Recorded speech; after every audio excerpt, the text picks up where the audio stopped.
तो दिक्कतें बहुत थी, क्योंकि प्रॉपर सेक्रेटेरिएट नहीं था, किसी तरीके से उन्होंने किसी पॉलिटेक्निक को कन्वर्ट कर दिया था। घर नहीं थे, सरकारी रेजिडेंट तो 4500 रुपये महीना हम लोग को वो किराए पे लीज लेने के, और जब वो लीज कभी समय पे आए ना। आपने मेंशन किया कि आप उत्तराखंड गए थे। आई थिंक आप जब गए थे तब the new state was being formed 2000 सन 2000 में। तो उस समय आप जब गए, आप आई थिंक 3 साल के डेपुटेशन पे वहाँ पर थे। तो क्या-क्या आपने वहाँ पे चैलेंजेस देखे? कैसे किस टाइप के एडमिनिस्ट्रेटिव काउंटर्स वहाँ पर हो रहे थे? नहीं, दोनों बातें कहूँगा, एक जी। तो मैं पर्सनल बातें कहूँगा हाँ। और कुछ जी, जी, ऑफिशियल बिल्कुल। बातें भी बिल्कुल, कहूँगा। बिल्कुल, बिल्कुल। तो देखिए, ऐसा हुआ कि जब मैं यहाँ पे था, तो जिस तरह का परिवेश था यहाँ काम करने का उस समय, again I find my self misfit in that kind of परिवेश। तो मुझे लगा कि बहुत ज़्यादा दिन मैं यहाँ टिक नहीं पाऊंगा। तो जब राज्य बना, तो I had given an option कि मुझे उत्तराखंड दे दिया जाए। अच्छा, वो मुझे लगा कि वो छोटा, एंड मेरे एक हिल पोस्टिंग मैंने पहले कर रखी थी, रानीखेत में मैं एसडीएम जी, था। जी। तो मुझे पसंद आया था वहाँ काम करना। तो मैंने सोचा कि चलो भाई चलते हैं। बट समहाउ और दी अदर, जब गवर्नमेंट ऑफ इंडिया ने कैडर एलोकेट किया, तो रैंडम बेसिस पे किया और हमें नहीं मिला। तो 2000 में स्टेट बन गया था वो। तो 2001 में कुछ यहाँ पे कुछ ऐसी घटनाएं हुई जिससे मुझे लगा कि अब मेरा यहाँ कंटिन्यूएंस मुश्किल होगा। हुँ। और संयोगवश सचिवालय में किसी वरिष्ठ अधिकारी से मेरा झगड़ा होके मैं वापस लौटा था, तभी मैंने वो अपनी डाक में देखा जी। कि साहब वो लिखा है कि anybody from 89 batch to 95 batch, if they want to opt for Uttarakhand. Uttarakhand they can do. हुँ। तो मैंने वहाँ पे बात किया वहाँ के चीफ सेक्रेटरी साहब से, उन्होंने कहा नहीं, वी आर वेलकमिंग, आप आ जाओ। तो फिर मैंने यहाँ पे एप्लीकेशन दे दिया और मैं पहुँच गया वहाँ। तो दिक्कतें बहुत थी, क्योंकि प्रॉपर सेक्रेटेरिएट नहीं था, किसी तरीके से उन्होंने किसी पॉलिटेक्निक को कन्वर्ट कर दिया था। घर नहीं थे, सरकारी रेजिडेंट तो 4500 रुपये महीना हम लोग को वो किराए पे लीज लेने के, और जब वो लीज कभी समय पे आए ना। अच्छा, अब वो आदमी कहे कि साहब हमारा 1 तारीख को आप दीजिए, अब मैं अब उसको चेक से दे दूं, तो वो मेरे नाम पे चेक ना काटें कि नहीं हम तो उन्हीं को देंगे जिनके नाम पे लीज है। तो बहुत सारी समस्याओं का भी पर्सनल लेवल पे सामना करना पड़ा।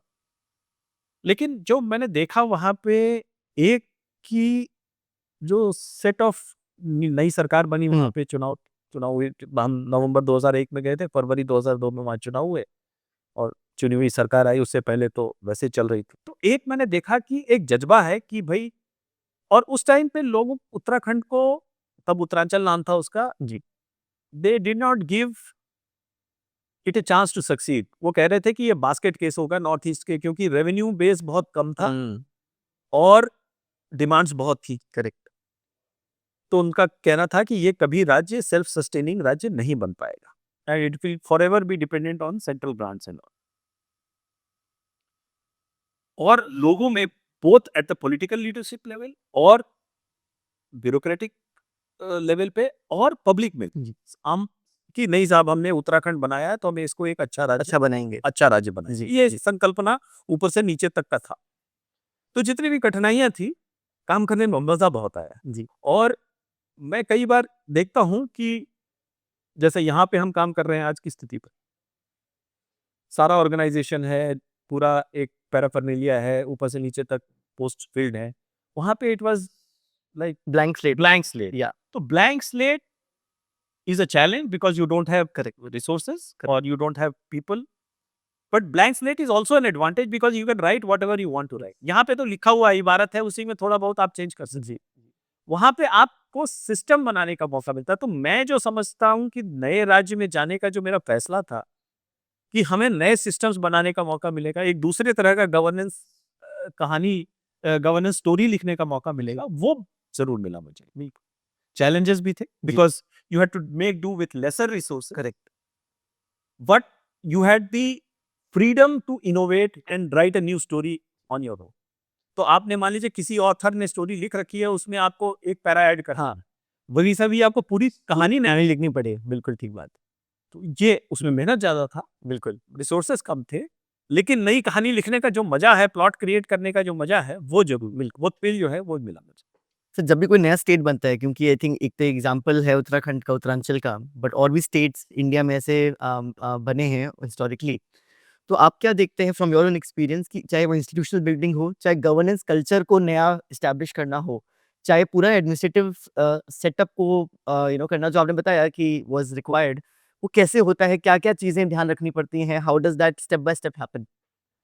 नहीं देखिए, मैं जब उत्तराखंड हम गए थे, तो I was assigned the planning department. जी। तो हमने उत्तराखंड का पहला प्लान लिखा। तो जब प्लान लिखा, तो ये पता चला कि साहब जब उससे पहले एक हिल का सब प्लान बनता था, यूपी के लार्जर प्लान के हिल का सेपरेट सब प्लान बनता था। मैंने 700-800 करोड़ रुपए पर एनम उस टाइम का 2001 की बात मैं कर। जी। तो हमने 1100 करोड़ का प्लान बना दिया। तो मैंने जब चीफ मिनिस्टर को ले जाकर दिखाया उसको कि साहब ये अब हम प्लानिंग कमीशन, तब प्लानिंग कमीशन एग्जिस्ट करती है, ये हम लेके जा रहे हैं। उन्होंने कहा कि आपने चेक किया कि हिमाचल का कितना? हुँ। तो पता लगा कि वो 1800 करोड़ का है।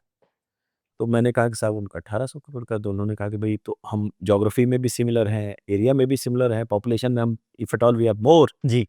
then we should have at least this much, and we are a new state, so we require more money for infrastructure, so our plan size should be bigger.